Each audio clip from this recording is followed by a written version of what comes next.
नमस्कार, मैं डॉक्टर मंजू भार्गवी भार्गवी सिंफो में आप सभी का हार्दिक स्वागत करती हूँ।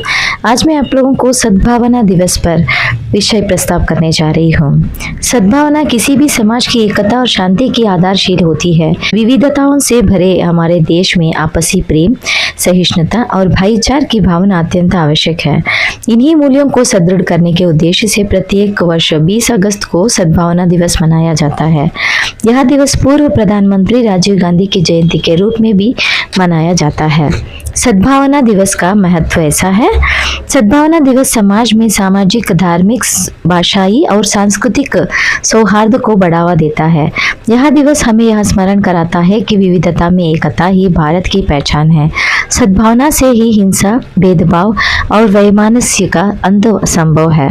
सद्भावना दिवस मनाने का उद्देश्य। सद्भावना दिवस मनाने का प्रमुख उद्देश्य निम्नलिखित है। समाज में शांति और भाईचारे की भावना को सुदृढ़ करना, धर्म, जाति, भाषा और क्षेत्र के आधार पर होने वाले भेदभाव को समाप्त करना, लोकतांत्रिक मूल्यों और राष्ट्रीय एकता को बढ़ावा देना, युवाओं के सहिष्णुता और नैतिक मूल्यों का विकास करना, सामाजिक समरसता को सशक्त बनाना।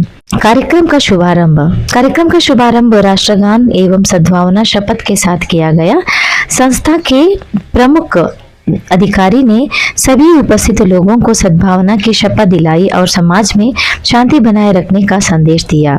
सद्भावना शपथ का आयोजन है। सभी प्रतिभागियों ने यह शपथ ली कि वे जाति, धर्म, भाषा और क्षेत्र के भेदभाव से ऊपर उठकर देश की एकता और अखंडता बनाए रखेंगे। यह शपथ कार्यक्रम का मुख्य आकर्षण रही। जागरूकता एवं विचार गोष्ठी। कार्यक्रम के अंतर्गत सद्भावना विषय पर विचार गोष्ठी का अत्यंत आयोजन संभ्रम से किया गया था। वक्तव्यों ने आपसी सम्मान, सहिष्णुता और लोकतंत्रता मूल्यों पर अपने विचार साझा किए। सांस्कृतिक और रचनात्मक गतिविधियां।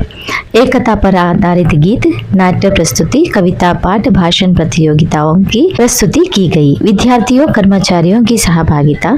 इस कार्यक्रम में विद्यार्थियों, शिक्षकों और कर्मचारियों ने उत्साहपूर्वक भाग लिया। सभी ने एक दूसरे के विचार का सम्मान करते हुए कार्यक्रम को सफल बनाया। सहभागिता ने कार्यक्रम को जीवंत और प्रेरणादायक बना दिया। सद्भावना दिवस का सामाजिक प्रभाव ऐसा है। सद्भावना दिवस के आयोजन से समाज में आपसी समझ, संवाद और सहयोगी की भावना को बल मिला। लोगों ने यह संदेश दिया कि शांति और सौहार्द से ही प्रगति संभव है। राजीव गांधी का योगदान। राजीव गांधी ने आधुनिक भारत के निर्माण को महत्वपूर्ण भूमिका निभाई। उन्होंने तकनीकी विकास, पंचायती राज और राष्ट्रीय एकता को प्राथमिकता दी। सद्भावना दिवस उन्हें इन्हीं आदर्शों का स्मरण करने का अवसर है। भविष्य के लिए संदेश। आपसी मतभेदों को संवाद से सुलझाया गए। सामाजिक सद्भावना को शिक्षा का हिस्सा बनाया जाए। युवाओं को राष्ट्रीय एकता के लिए प्रेरित किया जाए। सद्भावना को दैनिक जीवन में अपनाया जाए। निष्कर्ष में कह सकते हैं कि सद्भावना दिवस का आयोजन अत्यंत सफल एवं सार्थक रहा। इनसे यह स्पष्ट किया गया है कि सद्भावना केवल एक दिन का उत्सव नहीं, बल्कि जीवन का स्थायी मूल्य है। हमें सदैव प्रेम, सहिष्णुता और भाईचारे के मार्ग पर चलते हुए एक सशक्त और शांतिपूर्ण राष्ट्र का निर्माण करना चाहिए। धन्यवाद।